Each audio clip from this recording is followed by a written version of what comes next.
So today we're going to talk about a very fun and still very popular type of design. Actually, I think this has been popular for as long as I can remember, and that is collage style design. Now, this is going to cover specifically the digital version of collage style design because normally collages are physical, like scrapbook style design, and you would be doing all of this physical. You would be ripping apart different things that you like and putting them together, drawing with a pencil, and that makes this look very natural very easily because it is natural and it is real. So sometimes it can be difficult to replicate this in a digital format. At least your digital ones look more realistic and probably help limit some frustration when doing these types of designs. So the first one is use multiple different fonts and font styles. It becomes very static very, very quickly if you use the same font on the whole thing. Also with this, try to use fonts that aren't super digital and cold looking. You're going to want to use some script ones, some handwritten ones, maybe some marker fonts. You can even write something down with a Sharpie or a marker or a pencil or pen or whatever you have. Take a picture of it with your phone, put it into Kittl, and then vectorize it using the vectorizer tool. This will help make this style even more physical and unique to you because it's your own handwriting. All you have to do is write it, take a picture of it, put it in vectorizer, one color, and ship it. My second tip for you is use different types of paper or paper textures and ripped types of paper. So in the images panel, you'll be able to type in paper and you're going to find a bunch of different paper options. Lots of ones that are already ripped and on a black or a white background. Just go ahead and add that to your project and then use the remove background tool to get these isolated so that you can put them wherever you want on your canvas.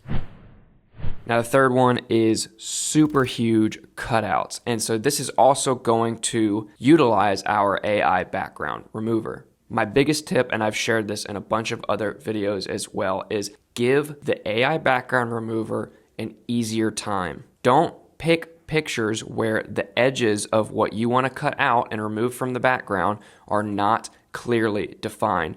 Don't do it. Don't pick pictures where like the leg of the chair kind of morphs into a shadow off to the side, or you have something that's very high f-stop or high aperture to where there's no blur behind the subject. You're just giving the AI tool a way more difficult time to remove the background from something that if I was given it probably wouldn't even be able to remove the background from it in the first place. So that's kind of my question is, if I was given this image, would it be relatively easy for me, myself, with an eraser tool to remove the background from this? And that just takes time. If the answer is no, the AI background remover is probably not going to do a great job. Now, things like hair and whatnot, that actually does a really, really great job and would do way better than I could, just as long as it is clearly distinct from the background. I like to try to use pictures and images of objects and whatnot. Say you're doing like a scrapbook collage style design for like your bedroom or your living room or any part of your house, and you want to compare different types of furniture. Lots of those furniture listings have that object isolated on just like a white backdrop, and it's just plain white. Use that one.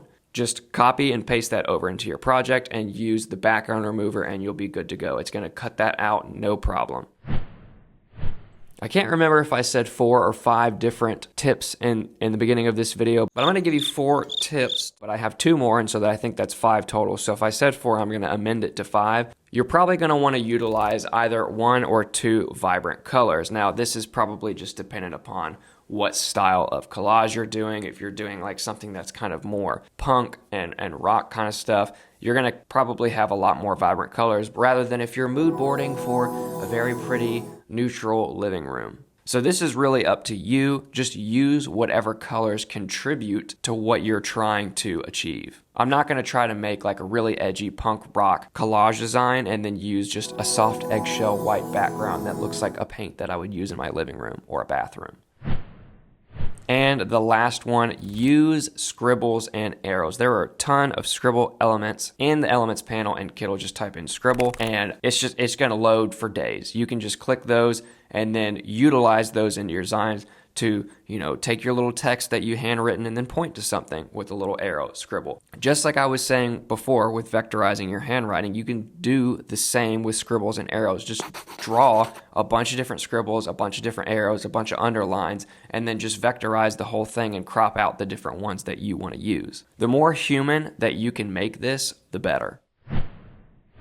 And this is a bonus tip. This is not part of the 5. Just keep going. If you try to make every single move while designing this type of style calculated, you're going to get really frustrated and it's just not going to work out. So it's best to just throw a bunch of stuff around your artboard, around your canvas, and put different things in, try this, try that, because that's what you would do. Think about what you would do physically with a real scrapbook. You would take your 2 pieces and you would go like this and you'd say, no, I don't like that, or no, I don't like that, and you'd put it in one place and you'd be like, that's what I want. You have to do the same thing while designing. You have to try a bunch of different things. So don't pigeonhole yourself into thinking that you have to make one chess move, one calculated chess move at a time, because it's going to make it a lot more frustrating. So those are 5 tips plus a bonus tip for collage or scrapbook style design. Let me know in the comments what you think about those tips. Was this helpful? Was this not helpful? Give us a shout. Make sure to like and subscribe to the channel if you haven't already, and we will see you guys in the next video.